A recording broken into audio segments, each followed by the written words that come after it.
All right, my friends, I gotta tell you a true story about this. I usually don't care about the drama in this world. We know the world's a stage, and they've already got all these, I mean, seriously, all this comical and just drama, all these things with this idler did that, Kardashian did this, Kim did that, I mean, seriously, then Will Smith punching somebody on the stage. You remember Chris Rock? I mean, it's always some kind of just a zoo. So, but it becomes interesting, how all these drama things. But I got to tell you a personal one that one of my buddies, that he's a professional boxing trainer, that I could tell you about him. This is a true story, and my buddy was telling me that he had met and worked with Evander Holyfield, Mike Tyson, and even met Sylvester Stallone. That's what I tell you about with the Rocky, right? With the movie. I asked him, so how was Sylvester Stallone? Because some of these people don't know, and so you got to realize there again, we got to put this in context that we can't judge these people because the guy maybe had a bad day, or Sylvester Stallone, or he could have changed. But this is pretty recent. I think maybe he was saying about, I don't know, 5 years ago. But see, repeated behavior, start to wonder, is there something wrong with an individual, right? Because if you're not seeing improvement, so even court systems, judges will tend to look at the repeated behavior. We've seen multiple things, but even that can be a mistake. I'm not kidding you, because the repeated behavior of the lies by news or something else, or not understand the truth behind that individual till you walk their shoes, you have nothing about. That's why your God and your Creator is the only true judge, because He knows everything about that, right? So you really can't judge these people, but you got to start wondering when you start seeing repeated behavior after behavior. All of a sudden, wait, that's true. Okay, so I'll be real quick on this one. So Sylvester Stallone, he said that he was in Vegas, and he did not know Sylvester Stallone and met with him much like he had done Evander Holyfield and Mike Tyson. So he said, he said he just wanted to get some photographs, and he had his camera there, right, in Vegas, and here's the area where you're allowed to take, they say no photos in Vegas way. So he said he went up to he was going to go up and start taking photographs of Sylvester Stallone, right? And apparently in this process, I guess, so you got a picture. So I guess Sylvester Stallone was there. So he starts taking, he goes, hey, Sylvester, can I get some pictures? And he said, took his camera up and started to start taking some pictures. And Sylvester Stallone said to one of the security guards, he goes, hey, he goes, no damn, he goes, yelled at him, he goes, hey, no damn pictures. He goes, hey, I just want just a cool picture of you, man. And he goes to my buddy, he goes, no. He goes, no damn pictures, or something like that, right? And he points to security, like, punch him, right? Because he give him an order, like a command, says punch him, like, taking his finger and his right arm and says, pointing, like, fist him.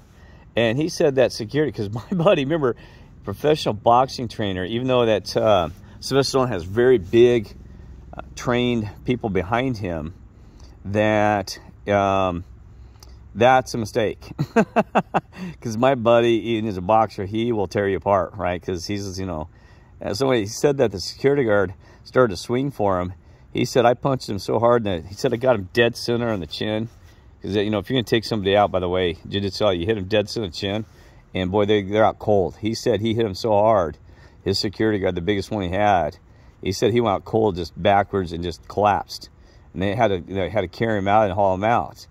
And boy, he said it just knocked him out, because you don't come out swinging just because of the camera. So at first, no, I'm sorry, let me clarify. At first, he said the guy, the security guard, swatted at his camera. That's what it was. He had a real expensive camera, pushed it really hard, and almost broke it and threw it out of his hands. He said, "Hey," he goes, "don't be doing that." And then the guy started swinging at him. He said, "That's when I had it." And he said, because he started to take his fist, and he said, "Man, I just knocked him out right there." And he just punched him as hard as he could, dead center chin. He said, "Man, that guy just collapsed."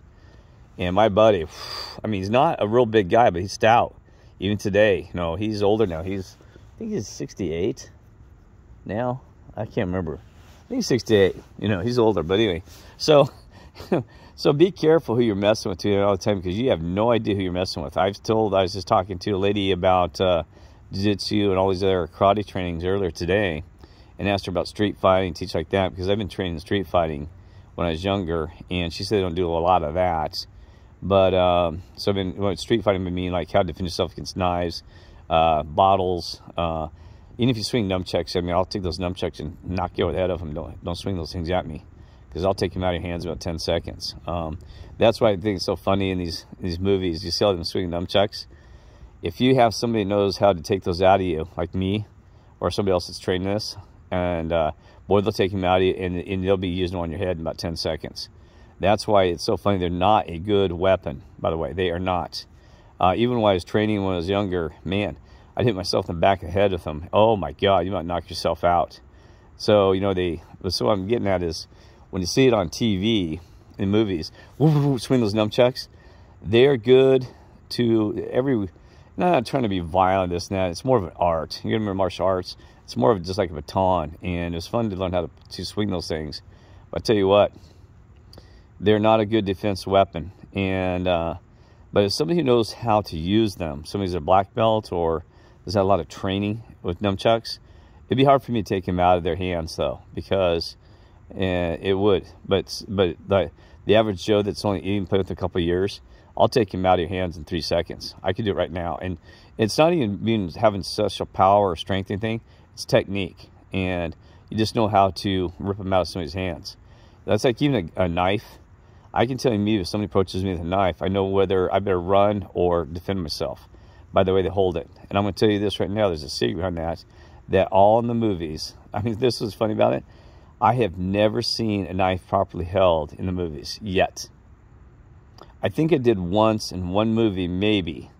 I'm not going to tell you how to hold it. It's completely different from what you even think, how to hold it and swing it. Because, I mean, everything from Chucky to every movie you've seen, that is not how you do knife battling. Because I will take that knife from you in seconds. But if I see somebody, they're swinging a knife around, you know, trilling it and swinging it in a proper way, even a switchblade, I will run, because I'll know that my chances of getting it from them are dangerous. You know, you should walk away. It takes a better man to walk away from fighting anyway. But I'm telling you right this, that if you see somebody who, you see them with a weapon and they're properly using it, you better use caution, because that means they've had training with that weapon. And they might know more how to defend themselves with it. Well, not defend, attack you, because we don't attack people, right? So, I think it's funny. The reason I keep going with this, because movies, I'm telling you, you want to train somebody how to not to fight, watch movies. Because I'm seriously, movies are so laughable, because the way you train, the way they're showing you, so it's probably a good thing, because you got these gangsters. I'm serious. I've seen gamers on streets watching a movie, and they'll start holding a knife like that. I'm not kidding you. They'll hold it like they saw in the movie. Oh yeah, and swing it like they do in the movie. They'll swing all around and trying to do this. And I'm like, oh my goodness, that is ridiculous, because somebody's going to beat you with that damn knife. But it's a good thing they do, because otherwise it makes it easier for a smart person to defend themselves. And that goes many things, because even we used to do, we used to take PVC pipes and practice with a sword fighting. And that's what cracks me up, because you know that even not carrying a sword, that we used to take PVC pipes and they'd be all, you know, the big plastic pipes. We'd be wearing motorbike gear, helmets and motorbike gear, even boots. So you're almost like fully armored, because you couldn't afford that when I was growing up. So because I used to be a motorbike rider, so you wear that stuff, right? Well, anyway, boy, I'm telling you right now, those things using that would last about probably a minute to a minute and a half. You know, with those swinging at somebody. I'm not kidding, because when my first fight, I thought, oh man, I'm gonna kick the crap out of this guy. And his name was Steve, and he was a little bit bigger. Sorry, I had a hiccup there, but a little bigger than me. So I'm like, I'm gonna whack him across. And boy, he came at me, and I'm smacking him as hard as I can, smacking him with our helmets on. And I mean, after, because I told them, they said, how long do you want to last the battle? I said 5 minutes. They said, oh, Kirk, you haven't swung that much. I said, oh, come on, yeah. And boy, I tell you what, I had to stop about a minute and 5 seconds. I actually been on. They said, oh, he needs a break, because Steve was the one now, but he could still go on probably another 30 seconds. I said, I'm done, guys. I need to breathe because I mean, I was worn out swinging and smacking that thing. So my point is this. Those are lighter than the metal swords. You cannot swing a sword. They have those things going on like 5 minutes. Impossible. I don't care if you're Olympian or whatever. There is no way you can do a sword fight with a real metal sword for more than probably a minute. That's why even in history, you know, that I guarantee you those sword fights probably lasted maybe 15 to 20 seconds, maybe 30 seconds max before somebody was hurt, because there is no way. I'm telling you, friend, even with the fear and adrenaline, you could not swing there for 5 minutes. Impossible. That's like even these knife fights or all this other stuff, they're going to last about 10 or 15 seconds. Now, I'm thinking maybe a sword fight, maybe 30 seconds. Now, I know you've seen this in the Olympics, but even those, it's more of a, they use the fine, you know, the fine like training swords with a little ball, and because they're a lot lighter. So that's why you see those fights go a lot longer, because a real sword, there's no way. So you got to realize Hollywood's really good at making things like even bullets. Now you got to go on to something that's funny about this, because I don't know, just a little trivia information, because you know I grew up in Western Colorado, so I like the old West and the cowboy country stuff. And so real quick on this story is that, do you know why they call it a shot glass when you go into, you know, the shot glasses you can buy all these places? People didn't study phonics even in our English language, where the origins of words are. There's so much information in phonics. So if you ever get a chance, you got to watch The Golden Web, that by Chiron Last. Boy, I tell you what, he decodes in different languages, words. If there's anything you ever get a chance to do, check out The Golden Web. Type in Golden Web, and then if you have to fine-tune, type in Chiron Last, because this guy is amazing, man. His intellect is out the roof. He diagnoses languages, English really well, about our history. I mean, the Phoenicians were right. And phonics, woof, man, it's amazing. I've seen like Robin and some of other folks. You know, Robin's been doing a little bit about diagnosing. I don't know where Robin picked it up, but I picked it up from Golden Web. That was one of the first things I saw 3 years ago, where I said, man, there's more to this reality. See, there's more to this reality than the words and everything else. That's why I got to tell you, friends, I told this many times, you know, don't follow the Bible word for word. And it's got good stuff, and it's got some true stuff, and there's true facts in there. But guess what? If there's one lie, it makes you have to question everything. I'm not saying question the whole Bible, but you start questioning things immediately. So if there's something like a book given to you and you read something, if there's one lie in there, don't throw the whole thing away. Don't throw the baby out the bathwater. But then you start digging deeper. That's why I kept digging deeper. I'm like, so it's a good thing that, you know, people complain about the Bible saying, well, it's imperfect, it's been modified by man. Oh, thank goodness it is.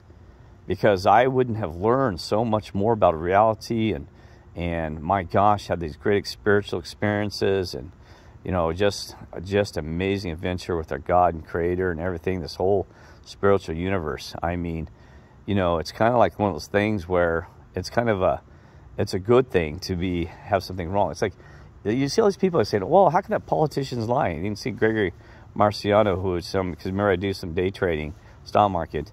He's always complaining, like, why are they lying so much?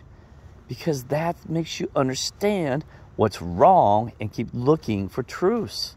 Now, I mean, you know, it's a good thing it's a good thing out of a bad thing. I told you, God always takes a bad thing and turns it good. So you see something bad, it's like, well, that's really good. Some people they said, blasphemy of the Bible. I can't believe that. I mean, there are things about feces and, you know, urine now in the Bible. And at first I'm like, God, that is disgusting too. How could they do this? Well, that makes you start looking, the Mandela effect awakening, that we're in a reset, new beginning. So that's, I mean, thank goodness that stuff was there, because I'd have no idea. I would have no idea, because, you know, I'm like, oh my goodness, am I late to the show? Because, man, I mean, seriously, like, what is happening? So it's good that those things are occurring, even though you don't may like it, and we don't like lies, but that's what makes you a good soul too, because most people don't care. The average MPC, soulless one out there, they're just thinking, oh, well, you know, it's whatever, you know. I don't care, you know, the world is about lies. But see, you care, and that's what makes you unique. And that's why I think you're special to God and Lord and angels and all our ancestors, because you actually care. Like, wait, I don't like being lied to, and you shouldn't lie to the people. And we tend to be more emotional and dig our heels in to find out truths. And we also want to be free. We're like, I don't want to be living this slavery system. I mean, even see, like, let's say I'm not going this reincarnation thing, because I am so tired of the reincarnation story that I don't even want to go there. Because, you know, I know Matt, he did another video about this, about, you know, they said 90% of people said that reincarnation is real. Well, if it isn't, but, you know, I don't know for a fact whether that's true or not, but, man, I don't want to start over and have to turn my shoes. You know, if that's your decision, you want to be reincarnated, then God will probably grant you that gift, maybe, I don't know. But I do have some evidence. I've seen things that it's possible that reincarnation exists. But to me, you know, it's an excuse. I'm just going to fix it next life. I ain't, you know, it's no excuse. Well, I'm going to be evil this life because I'm going to do better next life. So I'm just going to keep on being evil. Yeah. See, that is not taking a bad into a good. That's just going to spin the wheel, right? And there's other people, reincarnation, they want a good thing to be a good thing. But, you know what I mean? It's kind of like, well, I don't know. You know what I mean? To me, I want to keep advancing, progressing versus, would you want to take second grade over and over again, even if you enjoyed the class? Pretty soon it'd be kind of boring. Because I don't know about you, beautiful earth, beautiful planet we got here, but I want new adventures. I don't want to rehash the same movie over again, just being a different character in the movie. I mean, I don't want to go through that experience, even a different kind of remix of it. So I hope my creator understands it. I mean, I want to see new things because you don't know what else is out there. I mean, I want to fly an Enterprise, like truly like a Captain Kirk. Man, I'm serious. Could you imagine? And your God can do things beyond our imagination, our dreams. So what does that mean? You can't even think, because you know we can't even think beyond what this world, this duality has. There's other dimensions. There's other things. I mean, my goodness, you want to limit yourself to this little existence? Might be cool for a while, right? But man, overall, heck, I want to move on, right? I want to finish this mission, what God says, you know, finish this mission to the Lord, or do the things you need to do here. I'll do that, right? Because I want to help what I can in this situation now, but I want to also move on. Because, man, I want to see what else it is, right? Because just to explore the other, you know, because your God could create, you know, Earths that have just like 9% water, or water road, maybe even things that we don't know about, other materials, because we already see elements in the chart that don't exist. You know, what about being other types of creatures? Because I know you think I'm lost my mind, but you're just in a human avatar. What about being a Klingon or being a bird? Because I talk to these other ones that you can take your conscience and move it into a different avatar, just like a video game. So you take Kirk and say, you know, I'd love to be able to fly like a eagle, wouldn't you? To have those wings and like arms and floating and going through an experience, that'd be incredible. Wind blowing on your wings versus just like a Superman. I mean, Superman's cool too, but man, to truly be a bird, to be light as a feather and ride the storms, or, you know what I mean? So that to me is just, wow, you know. And if God can do that for your birds, you know, and they got a conscience and they do their things. So guess what that means? You know, this is just an avatar, a flesh avatar, that things can be for you too. I mean, what about just being a fish and being able to swim under the ocean with the dolphins, or be a dolphin, right? I mean, those things, just imagine, right?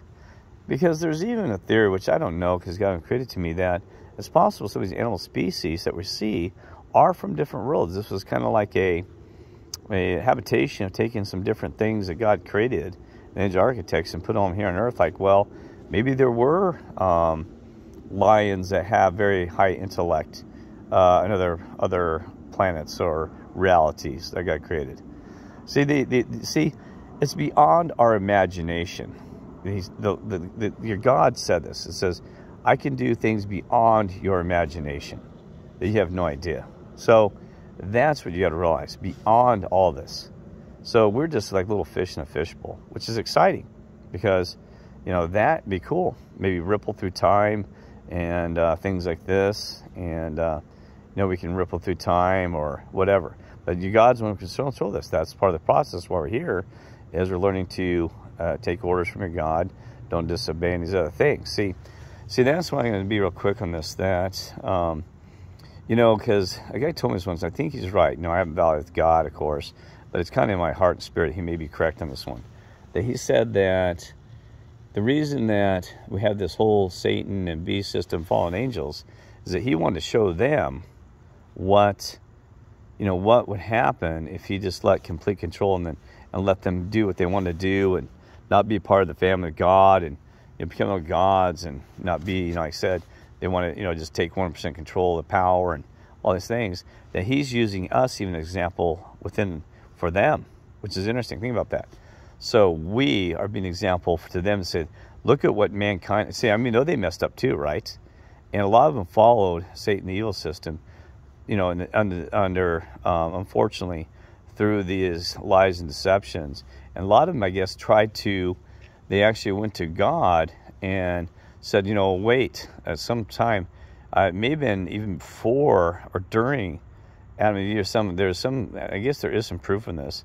They said, hey, we don't want to be a part of this, that we made a mistake, following Satan down into this reality, this world that we want to apologize, right?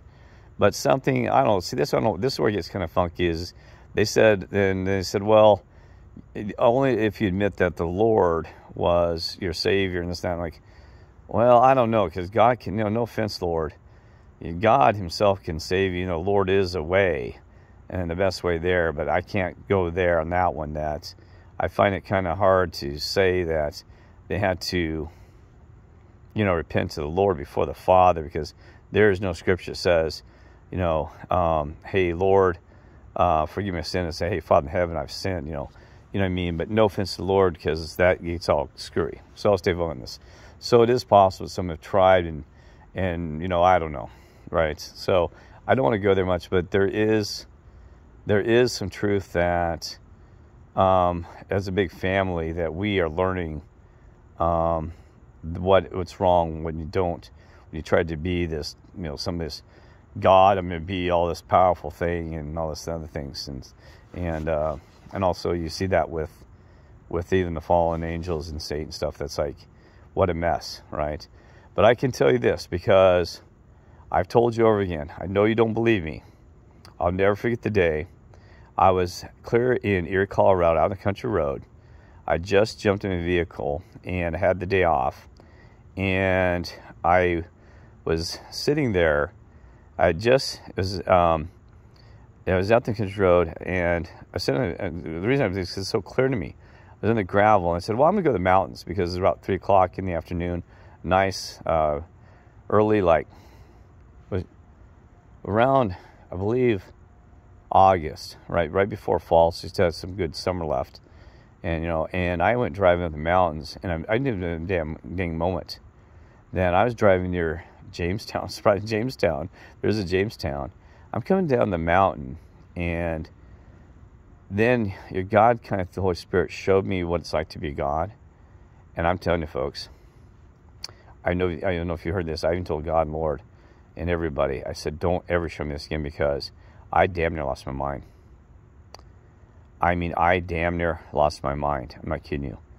And it's hard to explain, not like an insane way, about how overwhelming and how also heartbreaking, it sounds weird, heartbreaking in a way, how sad that was. And I don't want to explain it to you, because once I saw that reality, and it's kind of like my brain almost malfunctioned, because now I understand why we have limited capacity in our brains to comprehend, because it was so shocking that it was so painful for me to realize, painful that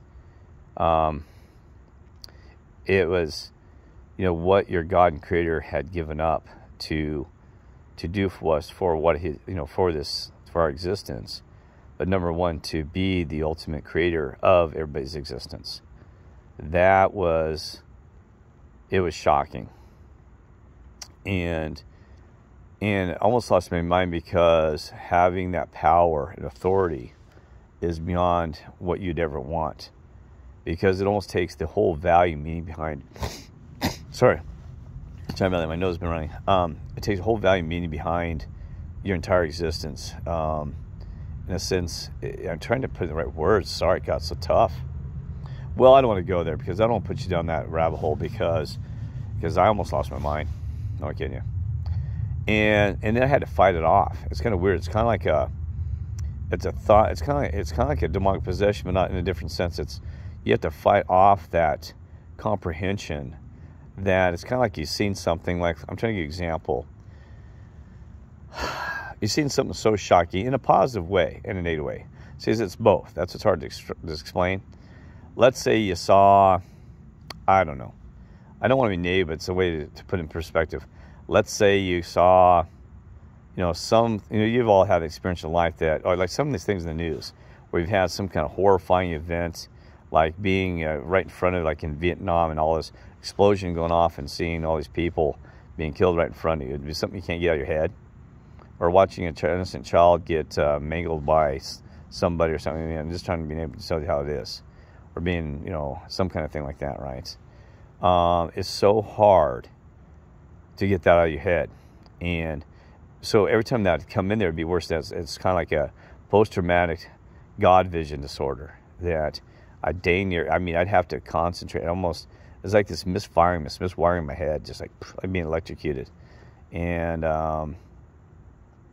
I'm telling you, boy, that was a tough one. So, and because I kept asking for more information, and God must have said, well, you want to see what it's like to do this, Kirk? Be me? And I said, well, I asked if it'd kind of be interesting, sir. And oof. So I was up, like I said, I was up there in Jamestown driving the mountain, and I had to pull over, and it took me about 10 or 15 minutes to get my head clear. I'm like, geez, and I had to keep fighting off, because once that started trying to loop in my head, and I had to keep fighting off because it was so like being electrocuted. Just like sticking your finger electric. I said, but with your brain, just. So then after that, I said, you got to tone it down. I said, Lord, angels, God, you got to slow it down. I said, I got too much information you're feeding me. And that last one was just a butt kicker. I said, please don't do that to me again, because, and it's no apology to the Creator, because He just wanted me to have that perspective of where your God was coming from. And boy, which surprised me, because if Satan or the fallen angels would have seen this, and maybe God showed them, that you wouldn't want to, you would have stopped immediately. You would not have done these things whatsoever. You wouldn't have came down here to earth, and Satan would have came down here to earth, and fallen angels wouldn't have followed Satan down here, because it would have immediately been revealed to you in your eyes. No way. No way. No thank you. So that's what's shocking. But you got to realize that God works in mysterious ways. There's a reason, and Satan has done his mission, his duty, fallen angels, and a lot of people wouldn't have found God. I wouldn't have, if Satan didn't exist. So why did God create a Satan, this evil thing like this? Because remember, these are creations of God. You got to understand. I told you. Satan drove me straight to looking for the fallen Lord, man. I'm kicking my butt in Colorado. I said, man, what's happening? So I'm serious. I told the Lord one time, I said, man, Lord, tell Satan thank you, man, because it sounds horrible. I said, thank him, because I would have been asleep still. And you know what the Lord said? I will. I said, you tell Satan to thank you. And the Lord says, I'll tell him. You got to laugh about it now, because how many people would say that because they think you're evil and demonic? Church say, oh my God, Kirk said to thank Satan. But you wouldn't have the thing that's funny about that, the same people, this thing lost your mind crazy, the preachers and pastors, churches be like, hey, that's how their place is getting filled, because the evil system's driving them in there by the hordes. That's what keeps them busy.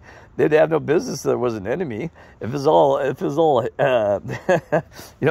like Adam and Eve in the Garden of Eden, there'd be no existence for that preacher or pastor out there that's making a living, a livelihood, and teaching, preaching for those people. But then they're the first one to judge you. Hey, seriously, because I'm gonna give you an example, and then I'm gonna cut this off, because we had the same thing. So their jobs and their existence is being created by Satan, the beast system, the enemy, and they're out there the first ones and saying, first one that anything talking about Satan is the devil. The system is, that we're the ones that look bad by even saying, hey man, Satan's doing a pretty good job, man. And they're like, hey, how could you say such a thing? I'm serious. You get kicked out of church about 10 minutes ago, and they're, hey, Imagine me go walk into a big church. Hey, let's say even the Mormons. Hey, I got to thank Satan because, man, he's doing a good dang job. And they'd say, what? They say, you get your butt, get the hell out of here. And I'm like, wait, you don't understand. Let me explain more. They said, get out of here. You're talking about Satan, how thanking him? You said blasphemy. Get out of here. They wouldn't hear the rest of the sentence. They said, you get out of here, you evil sucker.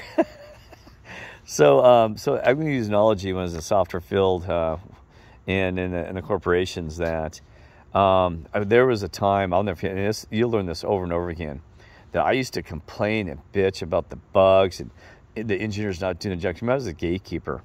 And so I was like the final in charge of everything. It sucked. I mean, it sucked because I was a final checker, like in the head, open the gate. And I'm sure God and Lord said, oh, let's put him as a gatekeeper in his job to make sure, to see if he can do it on earth and see if he can, if he can do it in the software field, see if he can help us, help brothers and sisters understand when somebody's not doing their job and they are, and because I had to be visually responsible for everything, right? So I was kind of like this tech lead position. In the tech lead, just respond to me. All the managers come to me. They're the first person I'd run to. Oh my God, there's a bug, Kirk. What do you need to do? You know what I mean? Because I was the guy that was the center of the hub, the spoke, and the entire engineering system. I had to work with quality assurance. I had to work with the engineers. I had to work with like I said, test engineers. I had to deal with the documentation writers. I had to make sure everything was ready to go.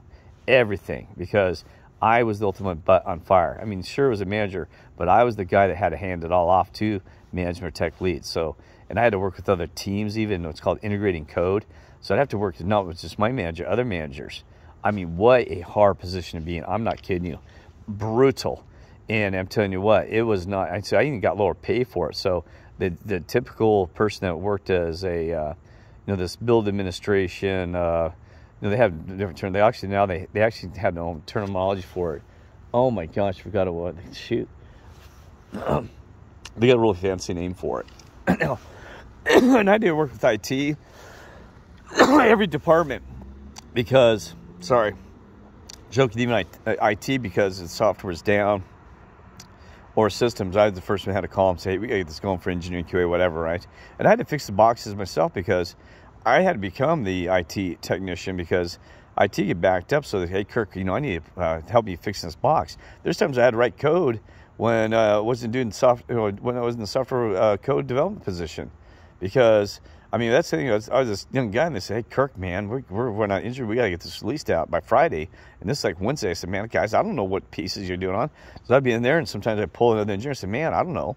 I got to fix this bug." And they're like, "Well, try this, that, and that," and just screw around with it. So I'd screw around the best I can, and but I learned a lot by that, me being exposed to all these different groups. I'm sure they did it on purpose. Are you kidding me? At the time, I'm like, man, this job is weird. I know God, Lord, and then said, we got him right where we need him, right in the pocket, because he's going to learn. You would know. I can't even explain how expansive this job is. There is no other job in the software field that you can be in the hot seat and have so much experience. There's none. I'm not kidding you. Not even the program managers. Nobody could have that exposure, and it was high stress. But the good thing is, it built camaraderie. You worked as a team, and I usually got so. It was good because I could pull out the right engineer to help me in a situation most of the time.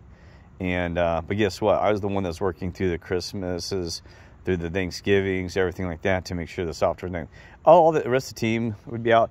Oh yeah, enjoyed Christmas vacation. Here's Kirk, logging the computer system, trying to upload software to California so they could start printing what's called cutting glass. We used to call it cutting glass, and you actually produce a DVD or CD-ROM. We called it cutting glass, and cutting the glass for so they could start running the DVDs across the nation right after Christmas, the New Year, whatever. And so you had to work with everybody. I was the guy on the phone with California. I was in Colorado. I was the guy that was doing all this stuff, man.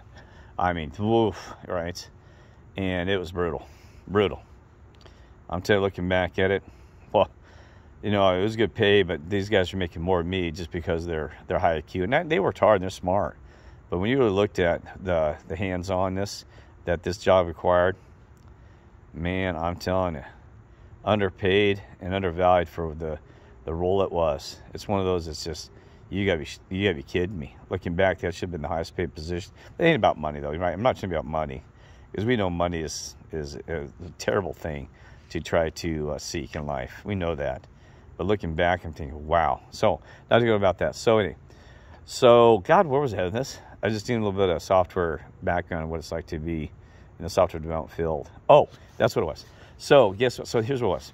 So, we'd have a problem, right? And, man, problem. So, funny, even when I first started, God, I wasn't there in the software field maybe first year or something. I had this guy named Steve Shapiro. Boy, he's a nice guy overall. And Steve, he'd go, I mean, one day I said, man, I had it. I'm like, God, Steve, I mean, things were breaking right and left. We had a release that had to be out the door, you know, like within a week. And you got to hit these dates. If you don't, oh my goodness, you are in trouble. Because you realize you had some of these major releases like once every year or two, like Microsoft when they release their versions. And man, you had to hit those schedules because, boy, you're in trouble if you missed even by 1 day or 1 hour. So we'd have last minute bugs trying to fix. Things are broken that were working. And I'm like, oh, you got to be kidding me. And I came with Steve one day. I said, man, I can't take it, bud. I said, I cannot take it. He's like, what's going on, Kirk? I said, man, I tell you, I'm about to lose a month of stress. I said, man, everything's broken, man. I said, why can't anybody do the job? And why can't these things work? I said, what? I said, I am so tired of fixing problems. I can't stand it, man. I said, that's all I'm doing is fixing problems. And you know what he said to me? He goes, Kirk. I said, what? He goes, what do you think we're paid money for? I said, what do you mean? He said, we're paid money to fix problems. He said, you know, that's why we write software to solve problems. We have problems here at work. If there weren't problems, he said, we wouldn't be here. So it creates your job. I'm like, oh my God, he's right. And it turned to me, I said, my God, if there's no problem, there's no Kirk, no job here. He said, man, just do your best and relax, and we're going to work together as a team. And he calmed me down. He said, man, just keep your head on. Just get in there and do this. I'm like, you know, he's right. And I had to get reminded that many times. I had to remind other people that. You know, over the years, I mean, I had people complain, oh my God, Kirk. And I had a manager one time because that's why I got fired from one job because was that Seagate. Yeah, we solved all the problems. Guess what? First walk out the door. I did. Another guy named Adam Mai. Seagate had hired me and is also Hewlett Packard as part of Dot Hill. I got fired because we came in and Adam did more than I did, but once we fixed the software problem, they had so many issues. The automation, their development process, we automated the crap out, and they had some other engineers. So I'm not taking all the glory because this wouldn't be fair. But we were the key guys in that process that got the ball rolling. But Adam really took it by the horns, and some other guys. He had a guy that was fresh out of the University of Colorado. There, boy, man, those guys are kicking butt. And so I just gave him some ideas, things to fix. And boy, once we did that, walking right out the door. Kidding not. So then all my friends said, man, you got to quit solving problems. Even my former wife said, man, because they warned me even that. So the next job, they kept saying, Kirk, you're gonna